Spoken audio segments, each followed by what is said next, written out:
Okay, so in the previous week, I have started this lecture about memory management. In this lecture, we try to understand something related to how operating system manages the memory. In this lecture, we are understanding some basics. Until the previous class, we have been talking about some basics, which was about the general concepts of the memory, especially the hierarchy of the memory. So we discussed about these three type of memory. Okay, so the main concern what we need to know is the cache memory and the main memory, CPU can directly access it, but the secondary memory, CPU cannot access it. So it has to bring the data from the hard disk into main memory, and then it has to reference directly by the system. I mean by the CPU. But we understand the differences between them. When we go on top, the access speed increases in the cache memory, main memory little bit slower, secondary memory is too slow. But the point to consider here is the cost and the capacity. So when we go up, the cost increases, the capacity decreases. When we come down, the cost decreases and the capacity increases. So this is just a general point related to the memory. Then we talked about the address binding, where when we want to run the program, the program must be brought into the memory and placed within the process for it to be run. So the program should be in the process in the system to run by the operating system. So how do the address binding happens? We understand in the last class. Address binding is the program the CPU generates the logical address for the program, and then we need to connect that logical address to the physical address. That is, we call it as address binding. We understand address binding happens at various times when the program is compiled, when the program is linked to the various libraries of the system, and then the program when it is loading onto the memory, or even in the runtime, that we call it as dynamic linking.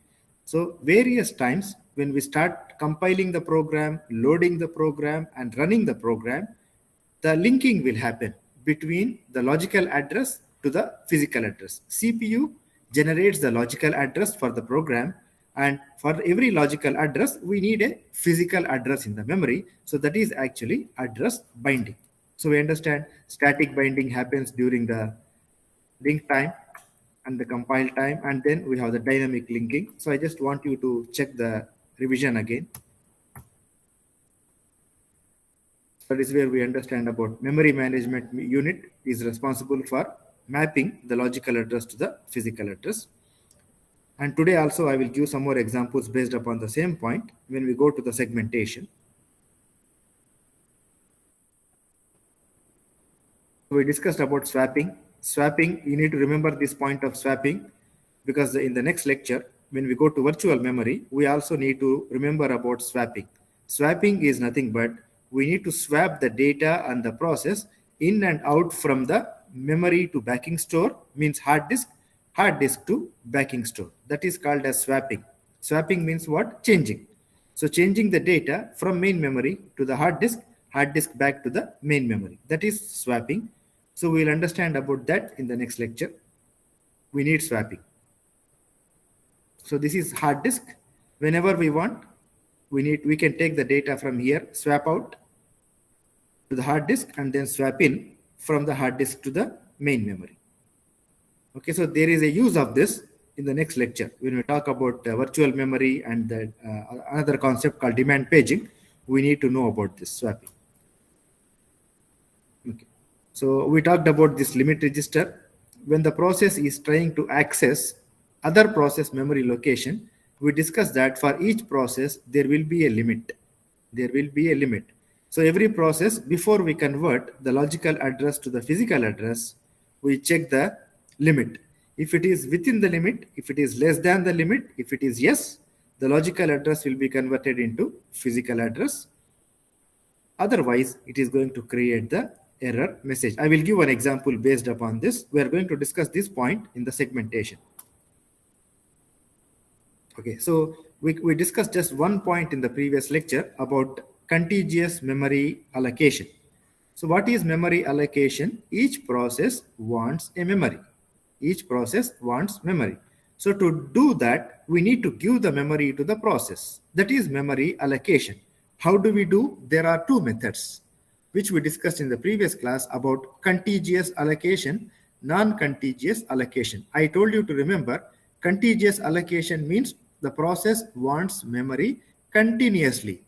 Non-contiguous means the process can get the memory anywhere. So example is in contiguous allocation, suppose process 1 wants memory, it wants the memory to be in one location.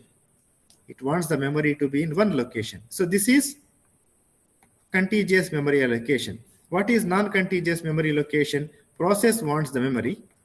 So it can find memory, one portion here. It can find memory, another portion somewhere. It can find memory, another portion somewhere, but still it can operate. So this method, we call it as non-contiguous memory allocation. There are two methods. Last class, we started discussing about contiguous. I will continue on that today. Okay, so what is the, again, as we have seen, there are two methods in contiguous memory allocation. One, a simple method, another one is a complex method. What is a simple method? Divide the memory into number of fixed size portions. I told you about this in the previous class. Divide the memory into fixed size portions. And we discussed the problems here. What is the problem? We call it as internal fragmentation. So what is internal fragmentation? Suppose I explained in the last class, I want to repeat this point because today's discussion, we need to know about that again. Okay, internal fragmentation means suppose we divided the memory into equal size portions. Imagine that the memory is of 5 MB. The memory is of 5 MB. Okay, this is equal size portion. We have process 1, okay, which needs only 10 MB, 10 KB. And we have process 2, which wants 10 MB. But if you look at that, if process 1 is kept on this location, it needs just only 10 KB. All the remaining memory, it is wasted. All the remaining memory, it is wasted. This is called as internal fragmentation. What is internal fragmentation? A process is allocated with a memory, but it is not utilizing all the memory. That is called as internal fragmentation. Okay, if you look at the same example, now 5 MB,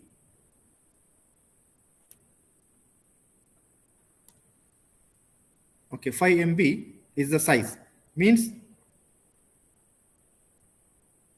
this memory it is using, remaining all it is free. Okay, so for example, there is another process, okay, another portion 5 MB. Now one process 1, process 3 for example, wants 5 MB, it's given, that's fine. So this is process 3, it is using. Okay, now we have memory here, another portion, okay, same 5 MB. Okay, so if you look at that, process 2 wants 10 MB. Process 2 wants 10 MB. So one portion is available here, another portion is available here, but it cannot use it because the problem is, I told you, the methods what we are discussing now is contiguous. So they want continue memory allocation, which means there is a memory 5 MB plus 5 MB. We have 10 MB for process 3, but process 3 cannot use. Process 3 cannot work. Okay, so that is called as external fragmentation.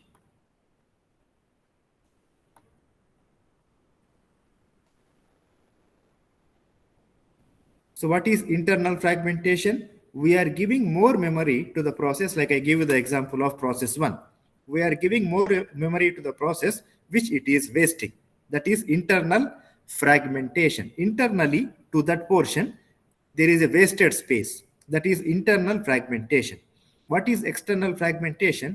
Memory is available in different locations, but because the method is contiguous allocation, process cannot use the memory. Why? Because the process in this system, the process wants the memory to be contiguous or continuous in the same location.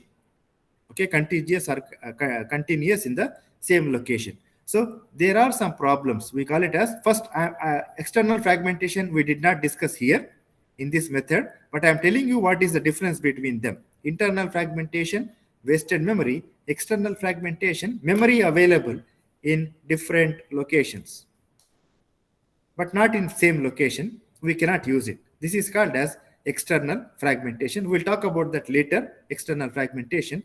First, understand internal fragmentation now. Okay, now we discussed about the easy method, simple method. What is that? Divide the memory into equal size portions.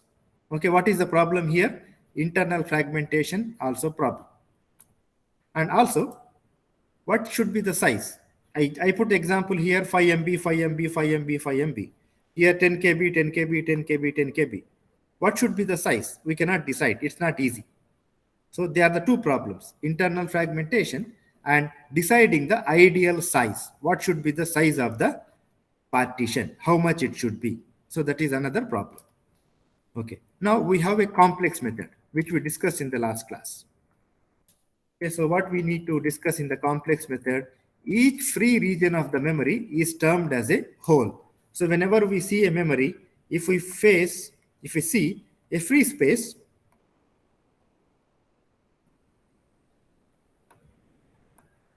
it is called as a whole. A free space is called as a whole. Now what we need to do, when a process arrives, we find a hole big enough to put onto that. Suppose the size of this hole is 5 MB and we get a process of 4 MB. So we can search and we can put the process onto this particular hole. Okay, if the hole is bigger than the process, we keep a record of a new smaller hole. Now this is 4 MB.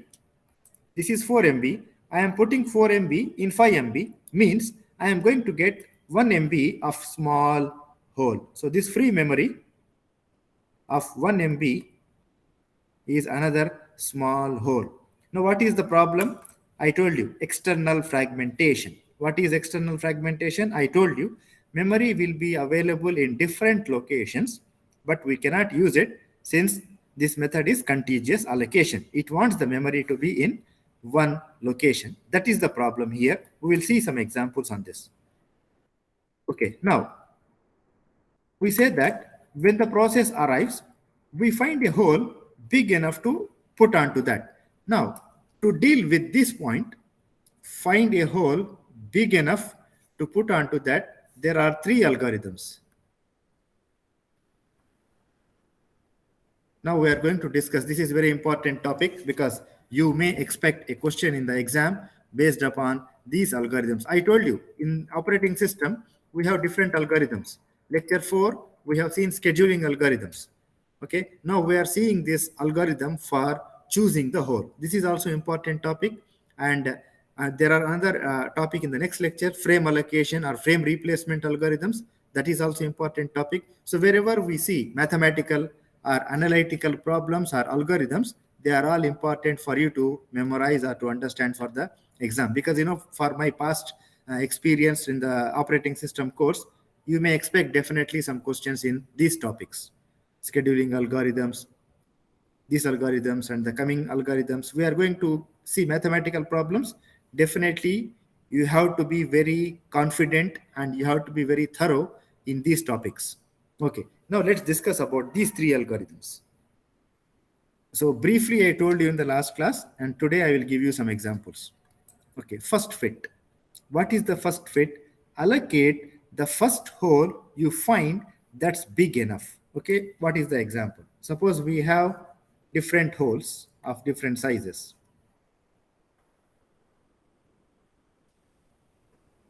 Okay, so this is, for example, the size of this hole, let's say 20 KB. The size of this, for example, say 50 KB. The size of this hole, let's say 70 KB. The size of this hole, say 100 KB.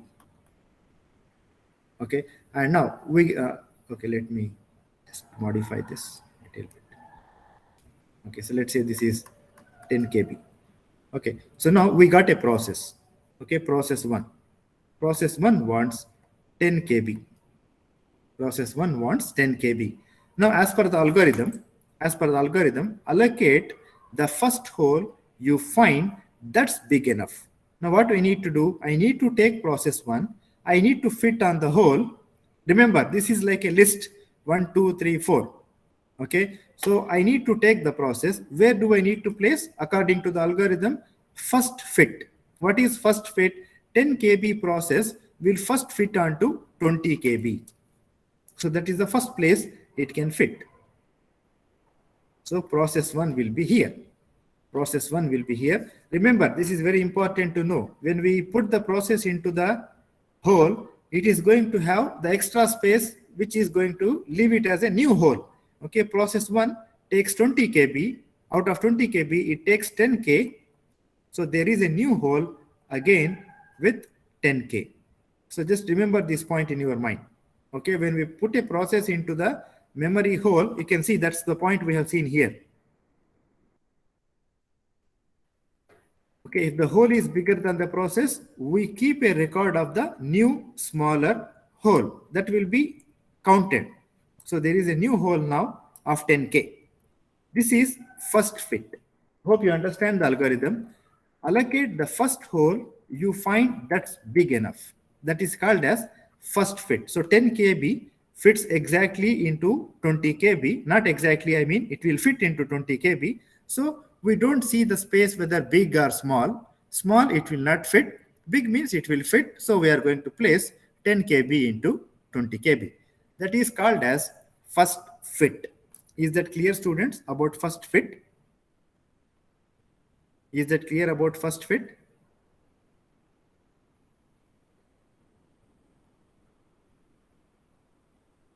No, Mr. Okay, so I will repeat again. We have the memory holes of 4 different memories. Okay, so here we have 20 kb, 50 kb, 10 kb, 100 kb. So this is imagine that this is the list of holes. Okay, I will just put the numbers. This is hole number 1, hole number 2, hole number 3, hole number 4. When the process come to the system, sorry. When the process come to the system, we need to look the process where it is going to fit first. We don't try to find all the holes. We take 10 kb, we'll try to place it in the place where it can fit. So we take 10 kb, we are going to place it into 20 kb because 20 kb, in 20 kb, 10 kb can be easily fit. So we don't try to search here which is the good one, which is the bad one. We try to take 10 kb, we try to place it in any of the hole which is available to store this process. So when I look at the queue, so 20 kb, 50 kb, 10 kb, 100 kb, 10 kb will fit onto 10 kb exactly. But we don't want to see all these things. What is this algorithm? Take the process, go to the first location, see whether it will fit. If it is not, go to the second location and see whether it will fit. If it is not, go to the third location and see. But now, if you take 10 kb and come to 20 kb, it will fit easily. Don't worry about the extra space, whatever it is having. Don't bother about that. So take 10 kb. Will 10 kb fit onto 20 kb? Yes, it will fit. Place process 1 in 20 kb. After doing that, after putting process into 20 kb, we have extra space. So that is now a new hole of 10 kilobytes. Is that clear now? Is that clear? Yes. Okay, now let's continue the same example. Now I got another process 2 of 70 kb. Now tell me in which hole it will fit. 70 kb. 50. Is it possible to fit 70 kb on 50 kb? 100 kb. 100 kb. So what it will do, it will take this process, it will check, okay, how much memory we have here? 10 kb, because already we put process 1, remaining only 10 kb. No, it will not fit there. It will not fit there. It will not fit there. It will go to 100 kb. So what we understand here, we take the process, we check whether the process will fit here. If it is big, it will fit. If it is small, it is not going to fit. So it is small, it will not fit. Okay, we check here. It is small, it will not fit. It is small, it will not fit. It will fit on this particular location. So process 2 is going to be here. Okay, and left with a small hole of 30 kb. Okay, so this is the first fit algorithm. Now what we are going to do is we are going to discuss about best fit algorithm. What is best fit algorithm is, let me modify this.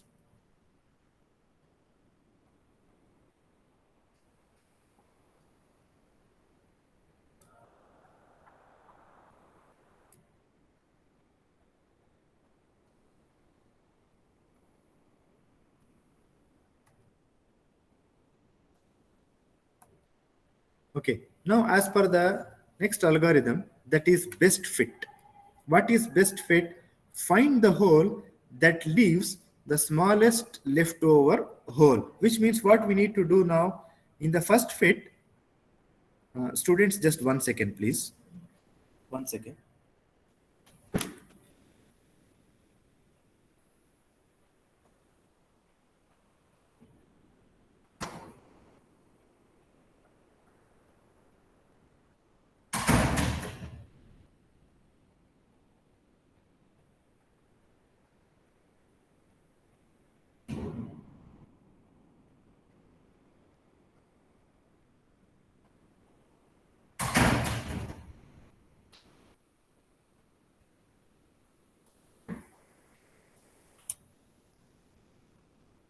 Okay, so as per the best fit algorithm, what we need to do, find the hole that leaves the smallest leftover hole in the available spaces. Now in the first fit, what we did not see how much space it is going to leave. Okay, whenever possible, wherever possible, we are just going to fit the process into the memory. Now as per the best fit, what we need to do, we need to search all the holes. Okay, we need to search all the holes and we need to find where this process can fit. Okay, so what I do now, repeat. Process 1, as per this algorithm, process 1 is 10 kb, where it is going to fit best. So check now and tell me where it is going to fit best, which is not going to leave more space. Where exactly, or where is the place it can fit the best? Tell me now. Process 1, where it will fit. Hole 1, 2, 3, or 4. 3. Hole 3, because it is 10k, 10k will fit exactly here. Even if it is not 10k, if for example, if it is 12k, okay, imagine that if it is 12k, so 10k will best fit onto 12k and leave the small space, not the big one. You can think, teacher, it will fit on here also, like before. It will fit, but it is going to leave more space. Okay, so here it is going to leave only 2k extra, but here it is going to leave 10k extra. So what we need to do, we need to search all the holes and we need to find where this 10k is going to fit properly. And it is going to leave the smallest leftover hole.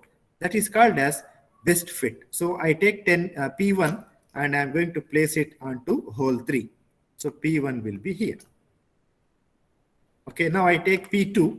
So where do you think P2 will fit? Where do you think P2 will fit?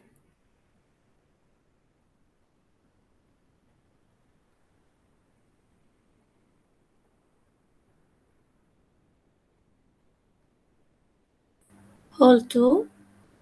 Hole 2, but I told you, we have to find the hole which is bigger than the process because it wants the memory in the same 4. location. Yeah, it is in the 4, right? So same like the previous example. So process 2 will not fit here. It will not fit here. It will not fit here because if you understand this, P1 will take 10 kb. There will be 2 kb extra space. Okay, so P2 I will put onto hole 4. So P2 will be here. Now there is extra space of 30 kb.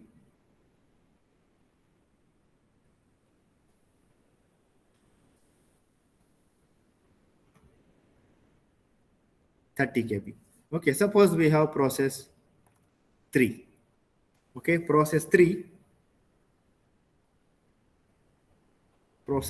is of 25 kb. Now tell me where this will fit. Process 3, 25 kb, where it will fit. Hole 1, hole Two.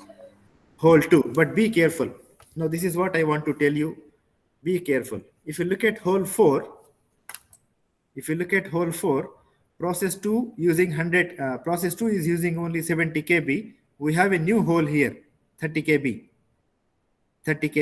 So process 3 will fit here. But if you look at that, process 3 can fit on to hole 4 also. So which one do you choose now? Hole 2 or hole 4? 4.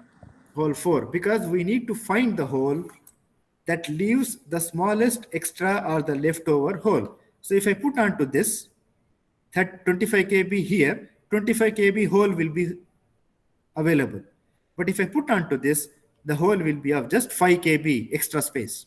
So I am searching in this algorithm. We need to search the hole which is going to fit the best fit, and it leaves the smallest leftover hole. So that's why I'll take process 3.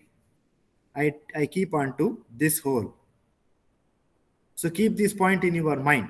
Okay, when you do in the exams also, sometimes these kind of questions will be there. So don't think that, okay, there is no space here. After placing the process, you need to know how much space is left over, because this algorithm, we know they are going to leave extra space. So 30 kb was left over here after placing process 2 in 100 kb. 30 kb was there. So this we can use. It's a memory. So we can use that memory. Okay, this is called as best fit. What is best fit? We need to search, and we need to place the process wherever it fit the best. Okay, is that clear, students? Is that clear? Yes, Mr. Okay, let's continue now to talk about the next algorithm.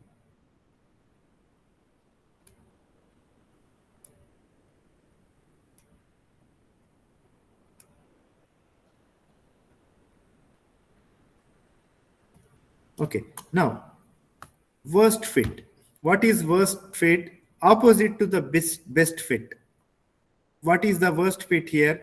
In best fit, we find the hole that leaves the smallest hole, but here we find the hole that leaves the biggest leftover hole, which means we need to find the biggest one to keep the process, not the smallest one. We need to keep the biggest one to keep the process. Okay, now I take 10 kb and I need to find out whichever is the biggest hole where I can fit the process one, so that I have extra memory, which is the big one available free. Okay, so we need to find the hole that leaves the biggest leftover hole. Now tell me, P1 will fit onto which hole? 1, 2, 3, 4. P1 fit 4. onto which hole? 4.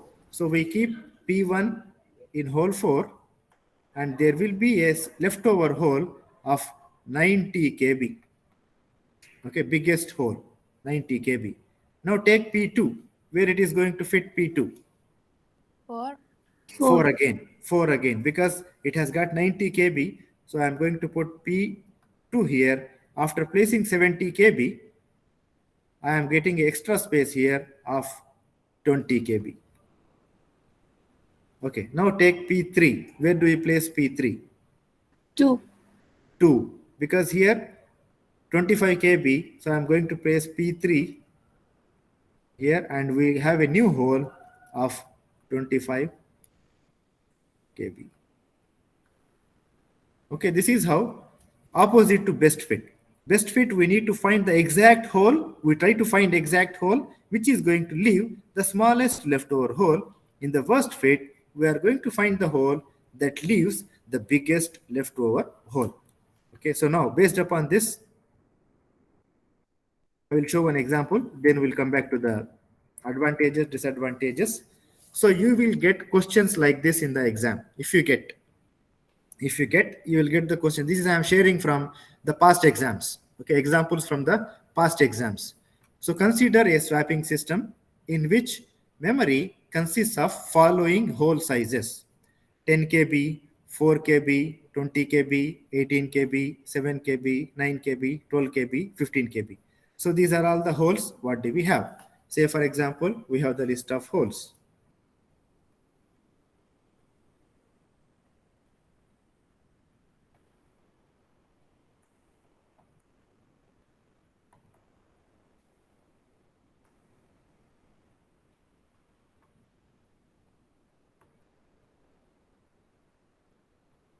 So these are all the holes we have.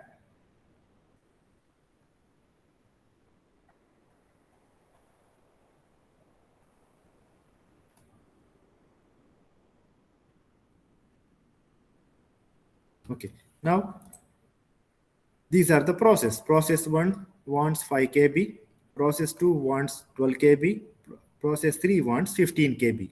Now show which holes are taken for the above request using these algorithms. First fit. Okay, first fit. Tell me where 5 KB will fit. First fit.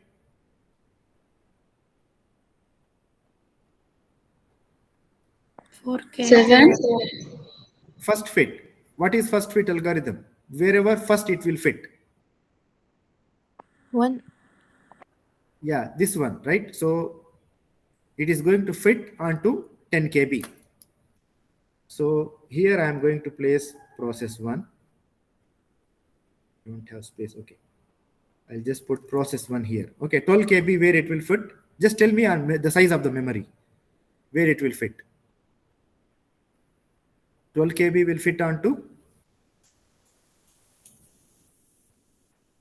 how many KB? Which hole? Okay, let me put numbers for you. This is 1, this is 2, this is 3, 4, 6. Okay, tell me 12 KB will fit onto which hole? 7. See, 8, this is, understand this. This is 20 KB here. In hole 3. In hole 3, as per the first fit algorithm, so process 1 needs 5 KB. So first it will find 5 KB here, it will place it there. Now it will take process 2, it needs 12 KB. So no space here, no space here. Yes, there is a space here. So it's going to place process 2 there. Okay, 15 KB, which hole? 4. Hole 4. So it is going to be process 3. That is first fit algorithm. Okay, so as per this, it will put in hole number 1, then it is going to put in hole number 3, then it is going to put in hole number 4. That is done. Okay, now let's check about other algorithm.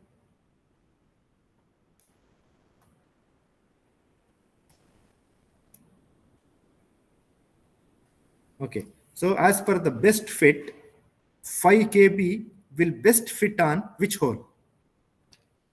5. Hole 5. Hole 5, because it is 7 KB. So 5 KB will exactly fit on 7 KB. Extra space 2 KB. 2 KB extra space will be there. Okay, 12 KB, where it will fit best? 7. 8. 7 or 8? 8, I think. 7, 7, because 8 is 15 KB, 7 is exactly 12 KB. So 12 KB will exactly fit on 12 KB. So we can use here 12 KB. So process 2 will be here, 12 KB. So 0, no space. Process 3, 8. 8. So exactly it will fit onto this. So here it is going to be process 3. So likewise, we need to find the best possible place to fit the process.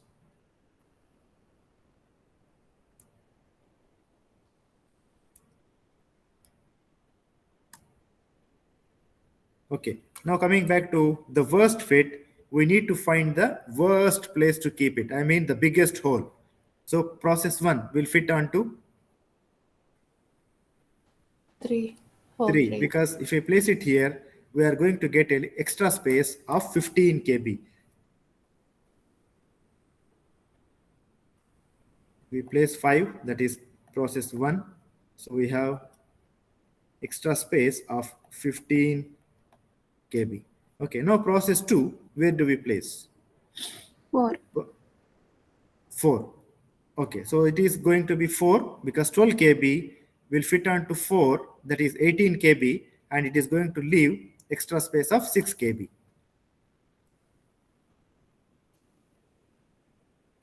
Six KB extra space will be there. So process 3 is going to fit onto 3. Hole 3.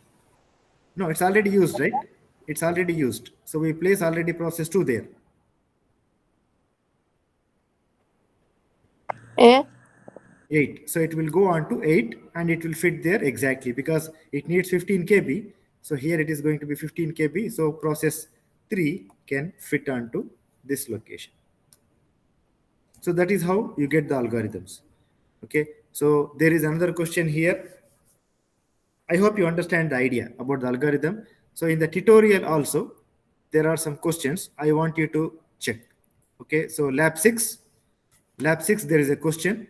I want you to try this later on. Place the process which will fit onto best fit, first fit, worst fit, and these are all some memory holes. The need of the process. Process 1 wants 8 KB, process 2 wants 20 KB, process 3 wants 28 KB. So based upon these three processes, okay, you can place where they are going to fit. So I want you to try this exercise. Okay, and also I will send you a few more examples like this so that you can try. Okay, so hope you understand the point. Now let's go back and discuss about the advantages, disadvantages. Okay, so advantages, if you talk about the first fit algorithm is the quickest algorithm, but possibly it's not optimal. What do they mean by optimal is, if you look at this, okay, let's go back to the example. Okay, if you look at the first fit algorithm, it is going to fit wherever possible, whether the hole is big or small, doesn't matter. Okay, so if I take 10 KB and suppose the first hole is of 30 KB, it will take 10 KB and the remaining spaces will be there. So what is the main problem here is there will be a memory available in different location. So which means we are not applying our best way to find the location. Okay, it is easy because whenever possible, it is going to apply and take the hole, the first one. If not possible here, the next one. It is easy to apply, but it is not optimal, means there will be memory available. Sometimes we may not able to use the memory properly. So that is one thing. Best fit is a good algorithm, but we need to waste a lot of time in searching for the hole. Okay, so it is a good algorithm, but we need to apply a lot of time in searching for the best possible space. And even after that, when we do, we have small holes of no use. Okay, so for example, I gave you the example in the previous slide. So if you have a process of 12 KB and the process wants 10 KB, so we have a small hole of 2 KB available, which is not useful for anything. Likewise, because of the best fit, there are small holes. So first fit, it is quickest, but not good, not optimal. Okay, that is the disadvantage for the best fit. Now worst fit, again same thing. We need to search for the hole which is biggest one, so it will take a lot of time. Okay, you might not use all the large holes as effectively as you could. So what we understand from the worst fit, if you have a process, memory for example 100K, process wants only 5K.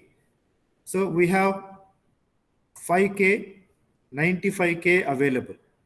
Okay, so maybe we have another place, process 65K available. We use 20K. Okay, so we use 20K, remaining 45K. So we have the place, big place available, but maybe we may not use it properly. Okay, so large holes we might not use the large holes as effectively as we could. So what we understand, there are some advantages, there are some disadvantages in this method, but most of them are talking about only disadvantages, which means not properly using the memory. Sometimes because of small holes, sometimes because of large holes. There are some reasons for this. Okay, so I told you about internal fragmentation, external fragmentation in the beginning today. Okay, so internal fragmentation, so process is being allotted more space than what it needs, and space is not being used properly. So as I told you, for one process we are giving more memory but it is not using. And external fragmentation, if the memory is broken into many holes, there might be enough memory in total to fit a process, but not in one place. This is one hole here, one hole there. Okay, so process 1 wants more. Suppose imagine process 1 is 100K. Process 1 wants 100K. So maybe 50K here, 50K there, it will not use. It cannot use because it wants the memory in one place. Because of that, it creates a problem. We call it as external fragmentation. Okay, I already explained to you what is external fragmentation, what is internal fragmentation. Internal fragmentation is wasting the memory, giving more memory than the process is asking for. So these are the two problems of contiguous memory allocation. And to solve this problem, we have non-contiguous memory allocation. Okay. So the allocation methods described in the previous slide so far have all required the memory allotted for the process to be contiguous. They want the memory to be contiguous. But we have seen there are two problems. There are two problems. One is internal fragmentation. Second one is external fragmentation. Now, what we want non-contiguous memory allocation methods. What is that? Wherever the memory is available, the process can utilize the memory. And how it can do? There is one method called paging. This is very important because the operating systems nowadays, they use paging concept. Okay, now what we understand? Okay, so this is now a process is divided into logical. The process logical memory is divided into pages. Means what they are trying to say, we have a book, right? Book means it's collection of pages. In the same way, what we do is we take one process and we try to divide that into pages. Means we try to break it down into pieces. So that is this pages. Okay, so these are all pages. For example, I say page 1, page 2, page 3, page 4. Okay, so what we did, we divided the process into pages. Now what we want? We want to place these pages into the memory. We want to place the pages into the memory. So that is actually this memory. Okay, so we want to put the page into the memory. Now to do that, what we basically do, physical memory. Physical memory is like a RAM. What we do with the help of RAM also divided into portions. Okay, so here we are calling it as pages, and here the RAM we call it as frames. We call it as frames. Now what we do, for this page, we need to put onto this page, I want to put onto this frame. So this page, I want to put onto this frame.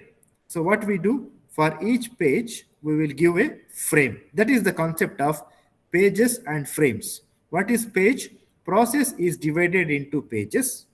The RAM or the memory, physical memory, is divided into frames.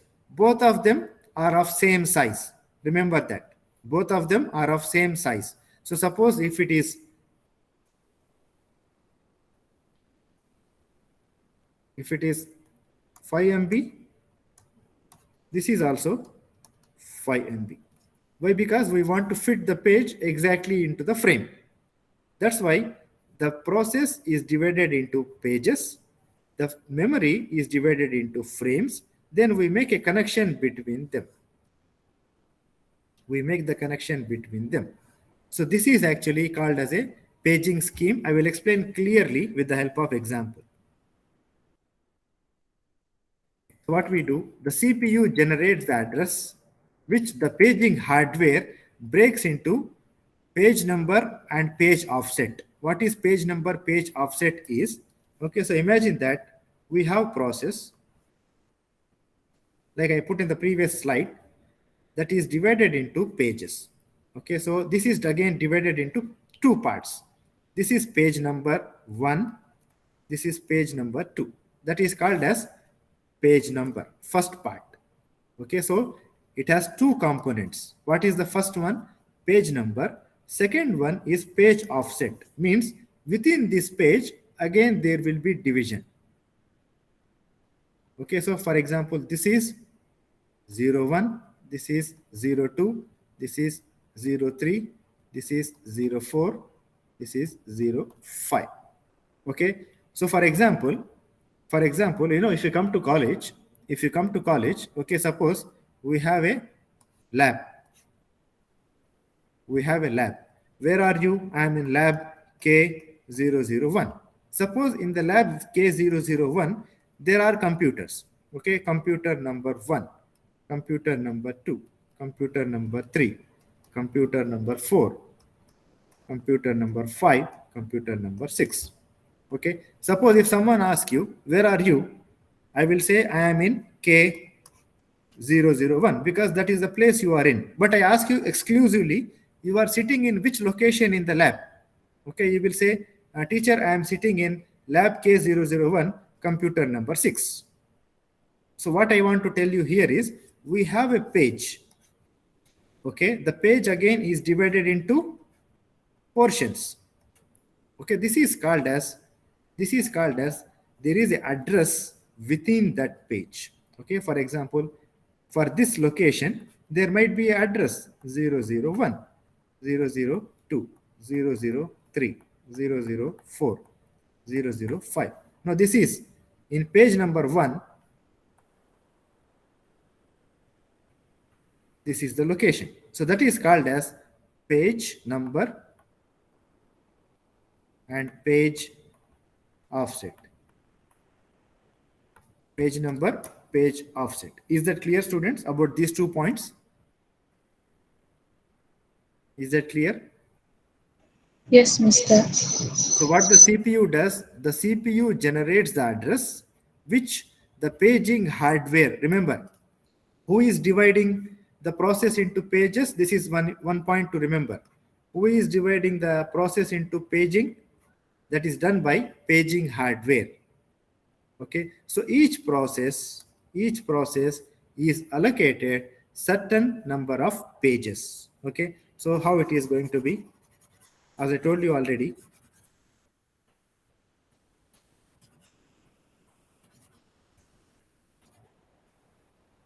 remember, the size of the page depends upon the operating system and depends upon the memory. Okay, so we don't know what is the size it is going to apply, but what we need to know, suppose we have process. Okay, suppose I'm running a process of say for example 500 MB. I'm running one big process. Okay, so this process is now divided into pages. Okay, maybe pages is of 50 MB. So how many, suppose if I divide the process into 50 MB pages, okay, so for this process to run, we need to have 10 pages. Imagine the page size is 50 MB.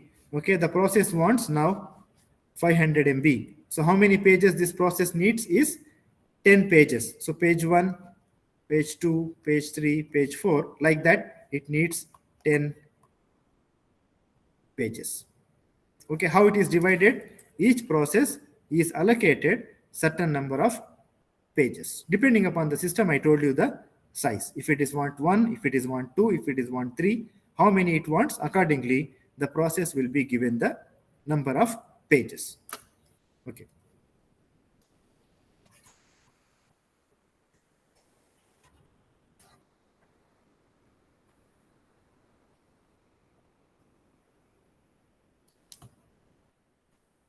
Now, to understand the concept of paging, as I told you here, we have the CPU, which generates the logical address, which has got the address, and the logical address contains two parts. One is page number, page offset. In the previous example, we understood what is page number, page offset. In the same way, the physical memory also divided into frames. Okay, same thing. Okay, so the concept is same.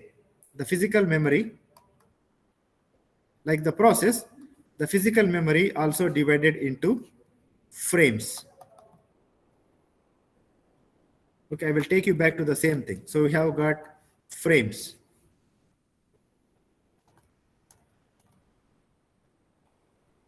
So what will be there for the frame? For each frame, there will be frame number. Okay, and within that frame, there will be address. So like 001, 002, 003. Just I'm giving example, 004. So we have frame number and we have the frame offset. Same thing, page number, page offset, which we have discussed here. Page number, page offset. In the same way, there will be a frame number and frame offset. What is frame offset? An address within that frame. Within that frame. Okay. Now, what is the idea is, we have a process, okay, divided, for example, into 2 pages. Now we have the memory of so many pages or frames.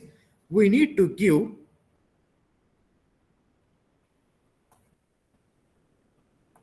allocate a memory to this particular page. So what we need to do, we need to make the link between this page to this frame, any frame, I mean.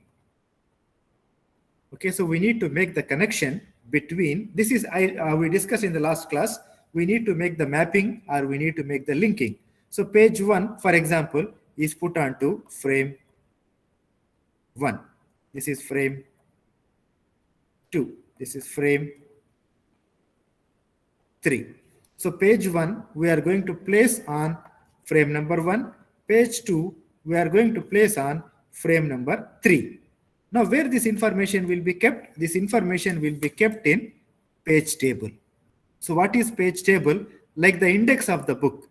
Which page is available in which page number? We know from the, which topic is available in the which page? We know from the index of the book. In the same way, this page table will have the information like which page, page 1 is kept in frame number 1. Page number 2 is kept in frame number 3. So page table will have the information about which page is kept into which frame. Okay, so that is what we need to understand about paging. Like this. You see, we have page 0, page 1, page 2, page 3. And we can see we have frame 0, frame 1, frame 2, frame 3, frame 4, frame 5, frame 6.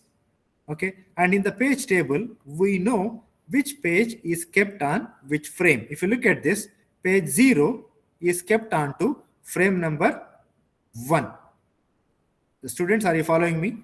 Page 0 is kept on frame number 1. That's why in the page table, so this is page number, this is frame number. Page number, frame number. Page number 1 is kept on to, tell me which page, which frame? Page number 1 is kept on which frame?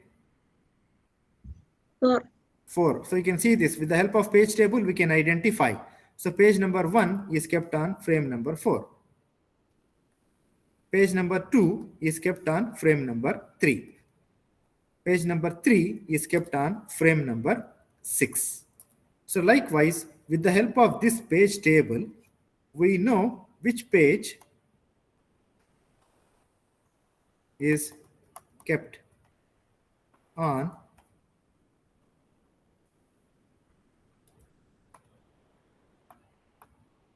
which frame.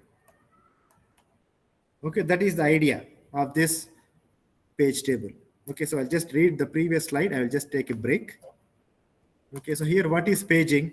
A page table, a page table also stores valid or invalid bit, which is set to invalid for out of range memory references. What this is, I will tell you with the help of example. Okay, so paging is a way of implementing runtime address binding, which means when the process wants the memory, we can give the memory even during the runtime. Remember, we discussed in the previous class that the address binding happens during the compile time, load time. But paging is the way of implementing runtime address binding, which means when the process is running, we can give the memory to the process. That is called as runtime address binding. Okay, that is the idea of paging. So we'll discuss about that after the break. So just let's take a break of 5 minutes and then we'll discuss about what is paging with some examples and advantages, disadvantages. Okay, let's take a break now.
Okay, let's continue.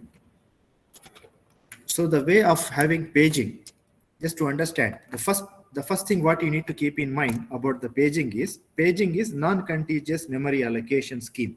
Means what? Wherever the memory is available, if you look at this example also, so if you can see this, imagine that this is process. This is process 1, okay, which has been given page 0, page 1, page 2, page 3. But if you look at the memory here, so do you see for this process, the memory is given continuously? Have you seen that here in this example, that the process is given the memory continuously or in a different location? So page 0 is here somewhere, page 1 is here somewhere, page 2 here somewhere, page 3 here somewhere, which means if you can just see this picture itself, we can understand that this memory allocation scheme is non-contiguous, means wherever the memory is available, we can use it. Okay, is that clear, students, about this paging scheme? Is that clear about this paging scheme? Yes. Okay, now when we have to discuss the advantages, there is no external fragmentation. Remember what is external fragmentation we spoke about today? So memory is available in different places, we cannot use. But in this paging example, it is not problem. Wherever the memory is available, so we can utilize the memory. So no external fragmentation. It's easy. I mean, it's easy to give the memory to the process. That is one advantage. But when you say page, so suppose this is frame 1, frame 2, this is frame 3. Okay, so one process, okay, so suppose one process is very small, 10 KB, but the frame, we give one page to this process. We give one page to this process. And we give one page means we need to give one frame of, for example, 50 MB. For the process of 10 KB, we need to give 50 MB. So this is again having, I told you the problem in the explanation today, that sometimes we give more memory to the process, which is wasting of the memory. That is called as internal fragmentation. Okay, so there is an advantage, which is no external fragmentation. Wherever the memory available, we can use it. But there is a problem of internal fragmentation. What is internal fragmentation? We are giving more memory to the process, which it does not require. So for 10 KB process, we need to give one page, because page is the small unit. Page is the small unit. So 50 KB is the size, 50 MB is the size of the page. Whether the process wants it or whether the process don't want it, we need to give one page to the process. So 50 MB frame, we are just keeping 10 KB process, means we are again wasting the memory. That is called as internal fragmentation. Okay, so that is one advantage, one disadvantage. Second advantage is easy to perform swapping, means we take the data from here, put onto hard disk, means loading the process and removing the process. Loading the process, unloading the process is very faster because of easy to perform swapping. I told you about swapping, and the purpose of the swapping we will discuss in the next lecture. So we'll talk about that again. Okay, so additional memory reference, because every time it has to go to the frame, it has to identify the frame where the process is available, and it has to load. So again, about this point also, I will discuss in the next lecture when we talk about virtual memory. So these 2 points are covered. What do we mean by memory referencing and what do we mean by swapping? I will talk about that in the lecture number 8. Okay, so keep aside related to that. Okay, already we discussed. What about external fragmentation? We don't have external fragmentation here. What about internal fragmentation? Each process allotted discrete number of pages. Okay, so on average, half page per process. So sometimes there is a possibility of internal fragmentation. I already gave the example here. that giving more memory to the process sometimes may create internal fragmentation. So that is depending upon situation, we can answer the question. Now, how big should the page be? Okay, so I told you in this example, the page is 50 MB. Now that is the question. How big the page should be? What is the answer? They say it should be small. So means what? Don't make the page very big, like 50 MB, because we have the process of 10 KB also. Okay, but not so small that the disk input and output housekeeping becomes too much. Means don't make the pages very small. Don't make the pages very large. So means some moderate page size that I told you, we don't decide it. That is done by the operating system and the size of your memory, how many pages we need to create inside the system. But the way it should be created is not too small, not too large. Okay, how many pages we want for the process? I told you, for each process, at least we need one. One for each process, at least page 0, plus 1, plus 1, plus 1, if the size of the process increasing. Okay, how does the operating system keep track of the process page table? So operating system should know which process. I told you page table. So this is page table. How do the operating system should know about the page table? Remember, lecture number 2, we talked about PCB, process control block. So where do we need to keep this page table? We need to keep the page table in the PCB. Because if you remember, process control block in lecture number 2, it holds the code section, data segment, operating system, housekeeping information, all the information related to the process is here. So the page table can also be kept onto the process control block. That's what they are telling. What is the question? Where do we need to keep the page table? How do the operating system know about the page table? So we need to keep the page table. It keeps a copy in the process control block.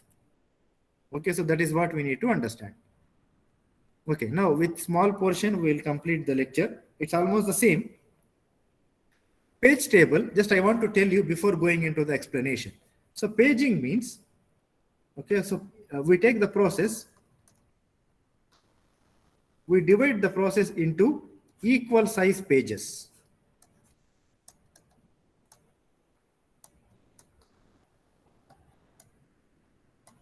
That is paging.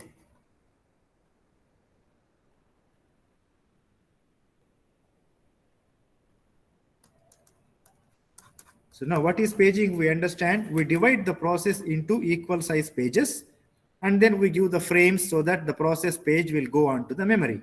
Now, there is another concept called segmentation. What is segmentation?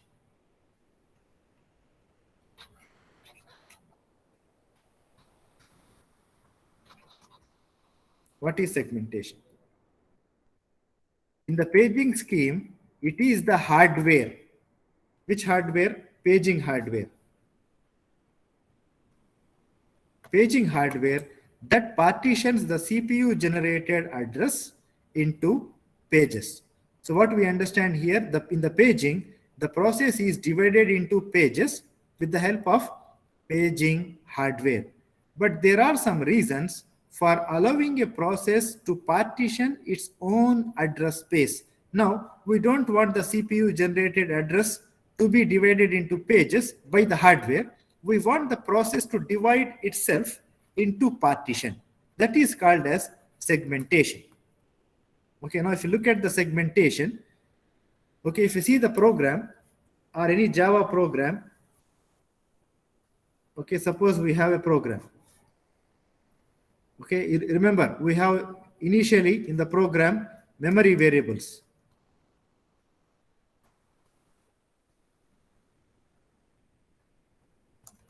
Memory variables. Suppose we have some global variables. Suppose we have some method.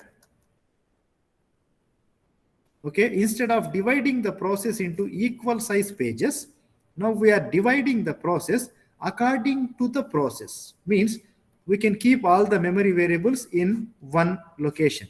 We can keep all the global variables in one location. We can keep all the method 1 in one location. Or for example, one class 1 as one memory portion, class 2 as one memory portion. Like depending upon the process, we want to divide the process not equally according to the process. Process itself can be divided into number of pages. So subroutine is like a method. Symbol table is like memory variables. Okay, and we have the main program. Okay, we have maybe some method again. So what we want to say here, we have a process. We don't want to divide it now equally. We want to divide it according to the internal code of the process. So all the memory variables we want to keep in one location. Now, if you look at this example, the stack space, the main program, the methods, you can see not all of them are same size. This is big, this is small, this is moderate level, this is also moderate level. So we want to divide the process into not equal size portions. We want to divide the process into different portions of different sizes. Okay, that is called as segmentation. That is only the main difference between paging and segmentation. Okay, so in paging, what we have? Page number, page offset. Here we call it as segment number, segment offset. Same thing. Instead of page number, we are calling it as a segment number. So for example, here I will say segment number 1, segment number 2, segment number 3, 4, 5, and within that we have a sub portion, that is segment offset. So this is segment offset portion within that. Okay, now same way, like pages are mapped to the hardware, in the same way the segments are also mapped into the physical address by the segmentation hardware. Instead of page table, we are calling it as a segment table. So same idea. CPU generates, before we have seen page number. Here it was page number. Okay, this is page offset. But now we are not calling it as page, we are calling it as a segment. Okay, so segment. And then for each segment, we need to put onto the memory, that is the physical address, where we want to keep it. So segment number, segment offset, segment number, segment offset. Here physical address, frame number, frame offset will be there. But what we need to do, we need to, for each segment, just understand this portion, we will complete for today. For each segment, we need to put onto memory. Okay, so when we want to put onto memory, for each segment, there will be a base address. ADD means address. Base address. And how much memory the process can utilize, how much memory the segment can utilize, there will be a segment limit. Remember the example which I have told you in the last week class. For each process, there will be a address in the memory. Starting point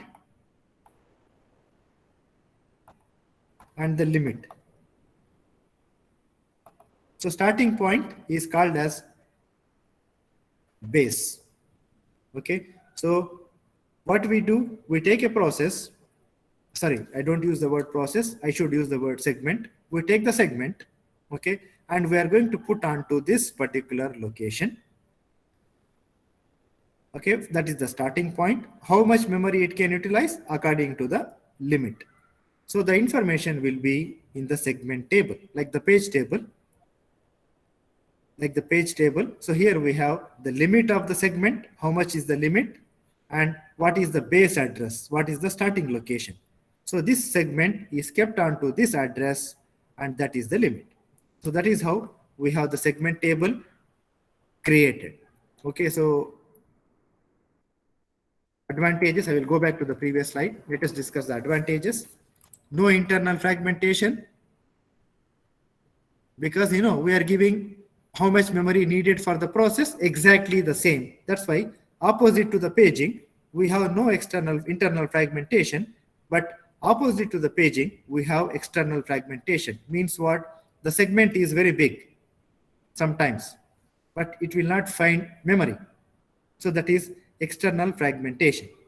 Okay, so we need different protection for different segments. Some program, some code of the program wants to be read only. Some program can be, we cannot write it, like different protection we need for different parts of the code. And it is very difficult to allocate contiguous memory for the segments. Not possible to find the memory in the single location. So there are some advantages, there are some disadvantages in the segmentation. Okay, so each entry in the table has a segment base and the segment limit. I will show one example for this.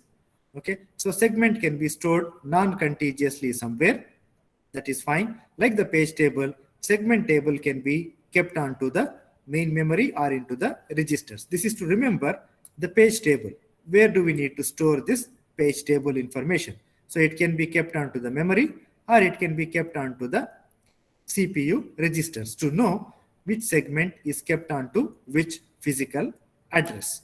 Okay, so based upon this, we have some example. This is one example, and I will close the lecture for today. As part of our tutorial, we have it. So lab 6, I told you need to try this. Okay, and in the same place, we have this example related to segmentation. Okay, so look at this. This is segment 0, segment 1, segment 2, segment 3, segment 4. And for each segment, I told you there is a limit. This is actually limit. So this segment 0, can start from base address 1400, and the limit is only 100. So if I go back to this,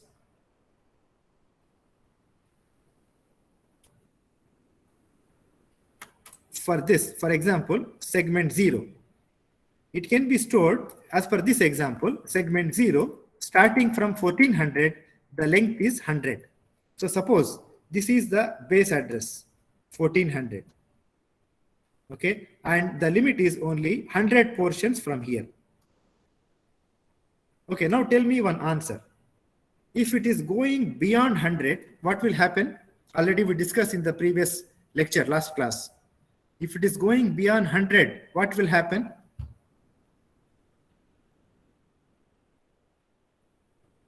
If it is going beyond 100, what will happen?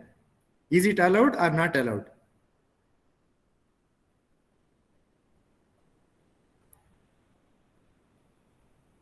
Is it allowed or not allowed for the segment to access more than 100 locations here in this example?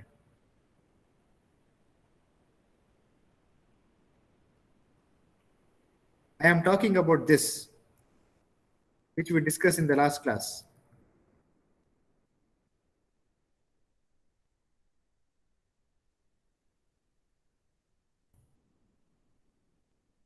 Remember this point, memory allocation.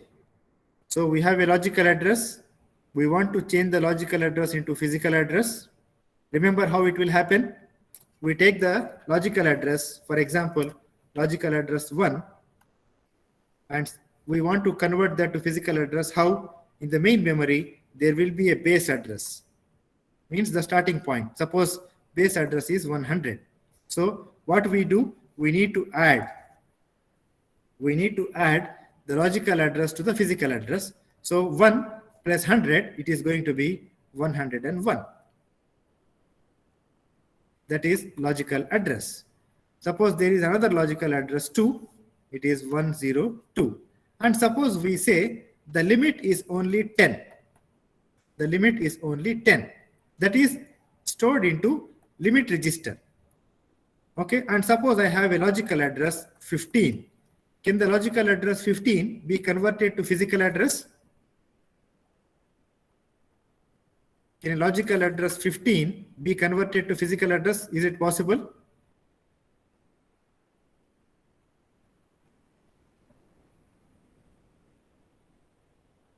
Students, please answer. What is the limit here?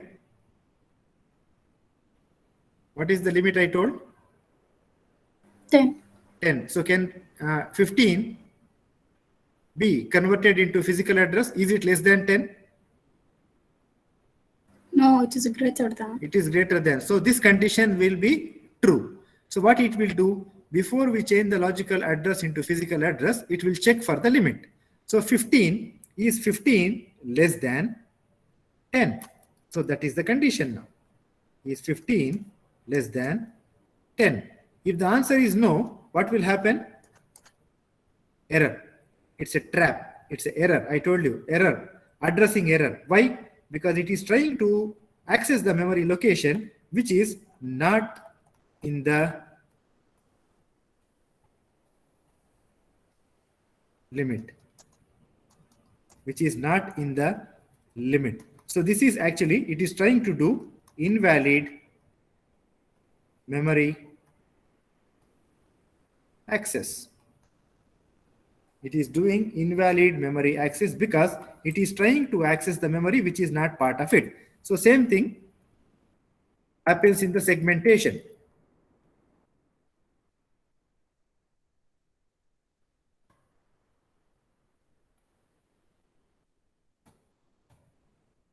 See this same algorithm. So we take the segment number and we have the limit. So is it with the address segment offset? Is this within the limit? If it is yes, then this will go here. If it is no, that is going to be error. It is the same logic what we have seen previously. Okay, so now this is 100 locations. Okay, the base is 14. Now suppose the D, I'm now talking about D. D is 10. D is 10 and the limit is 100. Okay, so 10 less than 100. If it is yes, what will happen? This 10 will be added to 1400. So that will become 1410. Okay, I put the limit here, 1410. Okay, suppose we have, because 10 is less than 100. Okay, suppose we get 50. 50 is less than 100. Yes, it is true. Then it is going to be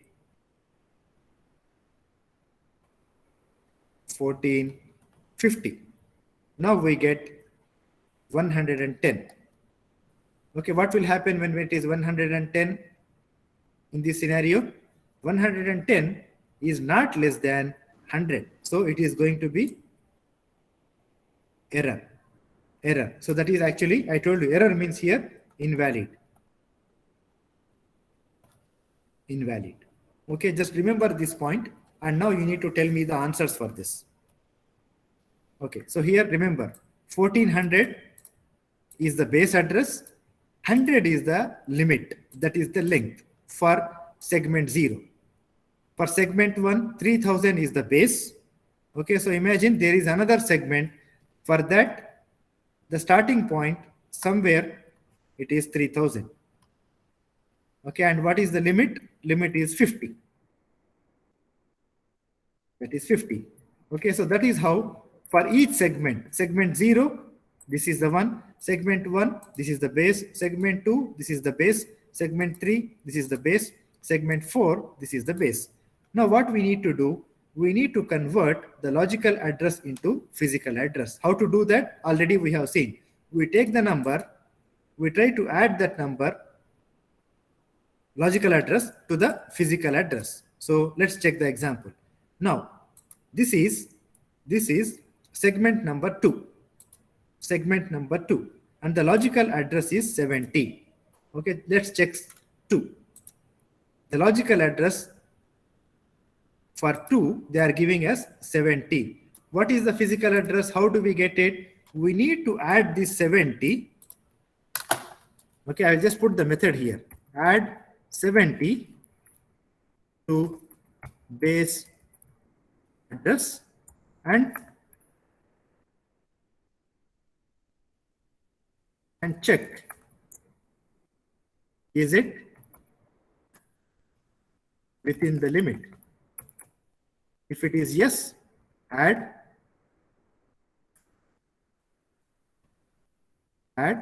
otherwise error, or we will say invalid.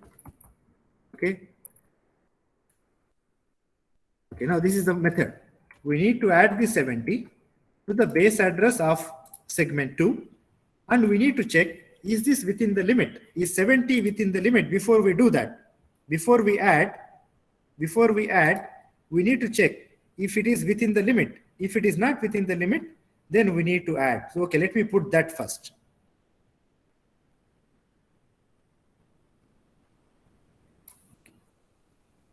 So, is it within the limit? If yes, we need to add 70 to base address, otherwise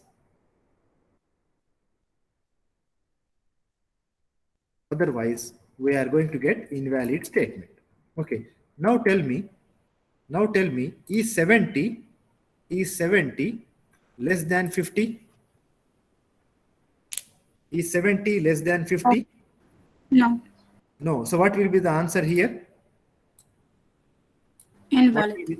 Invalid. So we are going to write here invalid or trap. Okay, we cannot do that. Why we cannot do? Because 70 is the limit for this particular thing. And if you want to change this logical address to the physical address, we need to first check within the limit. If it is yes, we do it. Otherwise, we cannot do it. It will create error.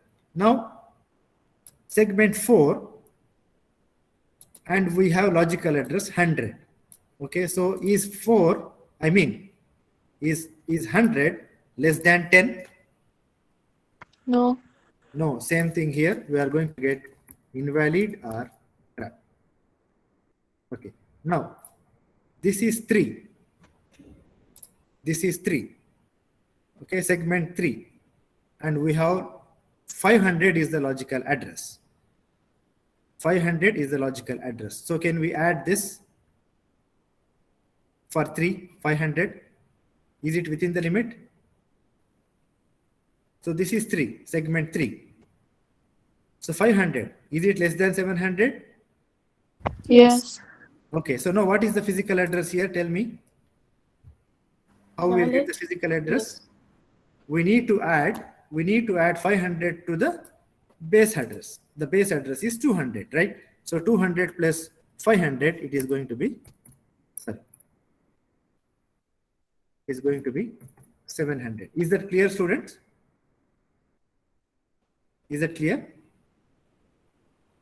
Yes. First what we need to do, we need to take the logical address and we need to see, is it within the limit? Limit is given here. The length is the limit. If it is yes, then we need to take that number and add that number to the base address. When we do that, we will get the physical address. If we cannot do that, we will get invalid address, or we call it as a trap or error message. Now the last one, 600, and the limit, this is segment 2. Segment 2 is just 500, and we are trying to do 600, means it is not within the limit. So here also invalid or trap. Is that clear, students? Is that clear? So this is how we need to change the logical address into physical address, which we have discussed in the previous class and also today. So please remember this. So these two are important things what you need to keep in mind. So I am teaching you. The page table will look like this: valid, invalid, valid, invalid. To know whether it is available, I will tell about this in the next class, but just keep in mind. And this example also I will explain in the next class. This is our lab number 6. Okay, so we discussed this example and we discussed this whole choosing algorithm. Okay, so I want you to try this. I want you to try this example, and related to the segmentation, I will try to give you another example for dealing this kind of things. Okay, so with that, we will complete for today. Lecture number 7 is completed. Now, when we come back in the next class on Thursday, I will start lecture number 8. Okay, so any questions, any queries do you have now?